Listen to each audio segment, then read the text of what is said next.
బాగా ఆల్కహాల్ తాగే వాళ్ళకి ఈ సిమ్టమ్స్ ఎప్పుడైనా మీరు గమనించారా?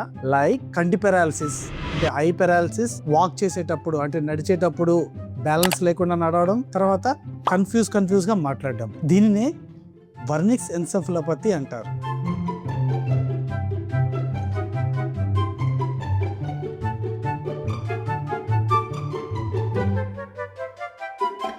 ఈ వర్నిక్స్ ఎన్సెఫలోపతి అనేది ఒక acute condition and reversible condition. Acute అంటే తొందరగా వచ్చేదన్నమాట, రివర్సిబుల్ అంటే మనం ట్రీట్మెంట్ ఇస్తే రివర్స్ అయిపోతుంది అనమాట. ఇది ఎందుకు వస్తుంది అని అంటే విటమిన్ B1 డెఫిషియన్సీ అంటారు అనమాట. మనకి చాలా విటమిన్స్ ఉంటుంది, like B1, B2, B3, B4 అట్లా B12 వరకు ఉంటుంది.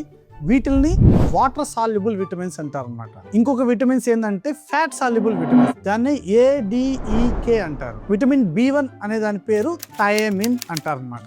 ఆల్కహాల్ పేషెంట్స్ అంటే క్రానిక్ ఆల్కహాలిజం పేషెంట్స్ ఎప్పుడైతే వీళ్ళకి poor nutritional intake or absorption or loss, అంటే ఏంటంటే వీళ్ళు రోజు మందు తాగుతూనే ఉంటారు కానీ వీళ్ళు ఫుడ్ సరిగ్గా తీసుకోరన్నమాట. ఎప్పుడైతే ఒక న్యూట్రియంట్స్ అంటే మన బాడీకి కావాల్సిన విటమిన్స్ గానీ, మినరల్స్ గానీ, కార్బోహైడ్రేట్స్, ప్రోటీన్స్, ఫ్యాట్స్ ఇట్లాంటివన్నీ వాళ్ళు ఇంటేక్ ఉండదు కాబట్టి వాళ్ళకి ఈ డెఫిషియన్సీ, మెయిన్ గా ఈ థైమిన్ డెఫిషియన్సీ వచ్చింది అని అంటే మాత్రము వర్నిక్స్ ఎన్సెఫలోపతి అనేది వస్తుంది. ఈ వర్నిక్స్ ఎన్సెఫలోపతి ఓన్లీ ఆల్కహాల్ పేషెంట్స్ కి మాత్రమే కాదు, ఇంకా చాలా కారణాల వల్ల కూడా విటమిన్ B1 డెఫిషియన్సీ అనేది వస్తుంది. వాళ్ళు ఎవరు అని అంటే ఫస్ట్ ఎయిడ్స్ పేషెంట్స్, అంటే అక్వైర్డ్ ఇమ్యూనో డెఫిషియన్సీ సిండ్రోమ్. మన HIV పేషెంట్స్ బాగా ముదిరిపోయిన తర్వాత వచ్చేదాన్ని ఎయిడ్స్ అంటారు. తర్వాత సిస్టమిక్ మ్యాలిగ్నెన్సీ అంటే క్యాన్సర్ పేషెంట్స్ అన్నమాట. వాళ్ళ బాడీలో వాళ్ళకి క్యాన్సర్ అంటే కణజాలం అనేది పెరుగుతుంది కాబట్టి వాళ్ళకి టర్న్ ఓవర్ అనేది ఎక్కువ ఉంటుంది. వాళ్ళకు కూడా ప్రాపర్ గా బాడీలోకి ఎక్కువ వెళ్ళదు కాబట్టి విటమిన్ B1 డెఫిషియన్సీ అనేది వస్తుంది అనమాట. తర్వాత వామిటింగ్స్ ఎక్కువ చేసుకున్న వాళ్ళకి హైపర్ ఎమిసిస్ అంటారు అనమాట. ఎమిసిస్ అంటే వామిటింగ్ అని, హైపర్ అంటే ఎక్కువ చేయడం అనమాట.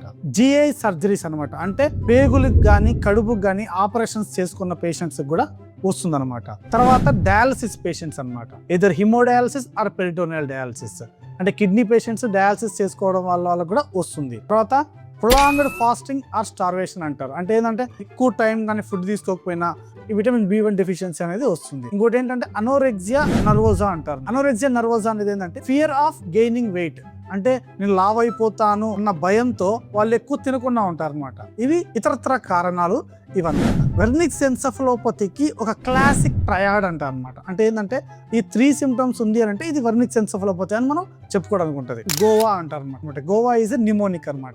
G అంటే గ్లోబల్ కన్ఫ్యూజన్, వీళ్ళు ఎక్కువ అటెన్షన్ ఉండదు, ఊరికి కన్ఫ్యూజ్ అవుతూ ఉంటారు అనమాట. తర్వాత O అంటే ఆఫ్థల్మోపెరసిస్, వీళ్ళకి ఐ అనేది కొంచెం పారాలసిస్ లాగా అయిపోతుంది. A అంటే అటాక్సియా అనమాట. అటాక్సియా అంటే ఏంటంటే ఇంబ్యాలెన్స్ వైల్ వాకింగ్, వాళ్ళు నడుస్తూ ఉన్నప్పుడు వాళ్ళకి బ్యాలెన్స్ అనేది కుదరదు అనమాట. మందు తాగే వాళ్ళు ఎలా నడుస్తారు అందరికీ తెలిసిందే కదా, ఊగుతున్నట్టు బ్యాలెన్స్ లేకుండా నడుస్తారు. దీనిది క్లాసిక్ ట్రయాడ్ అంటారు అనమాట. గోవా అనేది గ్లోబల్ కన్ఫ్యూజన్, ఆఫ్థల్మోప్లెజియా అండ్ అటాక్సియా అంటారు. ఇన్ని సిమ్టమ్స్ ఉన్న తర్వాత దీనికంటూ సొల్యూషన్ ఉంటుందిగా, ఎందుకంటే it is a reversible condition కాబట్టి. సొల్యూషన్ ఏంటి అంటే ఇంజెక్షన్ రూపంలో వాళ్ళకి ఇమీడియట్ థైమిన్ రీప్లేస్మెంట్ ఇచ్చామని అంటే వాళ్ళు ఈ వర్నిక్స్ ఎన్సెఫలోపతి నుంచి రికవర్ అయిపోతారు. సో మీ ఆరోగ్యం మీ చేతుల్లో. మీ డాక్టర్ మురళీకృష్ణ.